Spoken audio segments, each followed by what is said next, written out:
اس شان سے بیٹھے ہوں گے متقابلین، لیکن یہاں ان کی پسند مراد ہے. کذالک، اسی طرح ہوگا. وَزَوَّجْنَاهُمْ بِحُورٍ عِین، کیا مطلب ہے؟ ہم اس طرح ان کی حوروں سے شادی کریں گے. ڈاکٹر صاحب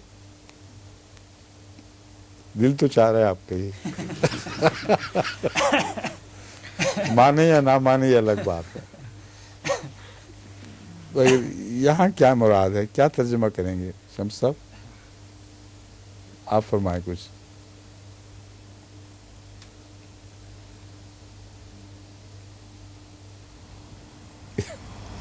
آپ کا بھی وہی ڈاکٹر صاحب والا حال ہے.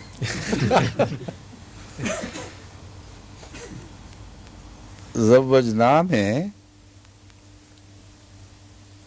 شادی مراد نہیں ہے، جوڑا بنانا مراد نہیں ہے، بلکہ جوڑ بنانا مراد ہے. ان دونوں میں بڑا فرق ہے. وَزَوَّجْنَاهُمْ بِحُورٍ عِین، اسی طرح ہوگا اور ہم خوبصورت آنکھوں والے رفیقوں کے ساتھ ان کا جوڑ بنائیں گے. جوڑ بنائیں گے تو ادھر سے بھی اسی طرح خوبصورت آنکھوں والے ہونے چاہیے، اور اس طرح ان کے جوڑ بنائے جائیں گے جس قسم کے اعلیٰ اخلاق والوں نے اپنی روح کو شکل دی ہوگی. یعنی اللہ تعالیٰ نے ان کے اخلاق کے مناسب حال ان کی روح کو شکل دی ہوگی، ویسا ہی اس دنیا میں انہی خوبیوں کے مالک روحوں کے ساتھ ان کا جوڑ ملایا جائے گا. اسی طرح ہم خوبصورت آنکھوں والے رفیقوں کے ساتھ ان کا جوڑ بنائیں گے. یدعون فیہا بکل فاکہۃ آمنین، وہ اس میں ہر قسم کے پھل کا مطالبہ کریں گے، آمنین، امن کے ساتھ رہتے ہوئے. اب اس سے پہلے ایک فاکہین والی آیت گزری ہے جس سے یہ پتہ چلتا تھا کہ ہر میوہ ہر ایک کے لیے نہیں ہوگا. تو یہاں اس کے ساتھ تضاد ہے یا بغیر تضاد کے یہ بات دہرائی جا رہی ہے؟ وہ اس میں امن کے ساتھ ہر قسم کے میوے طلب کر رہے ہوں گے.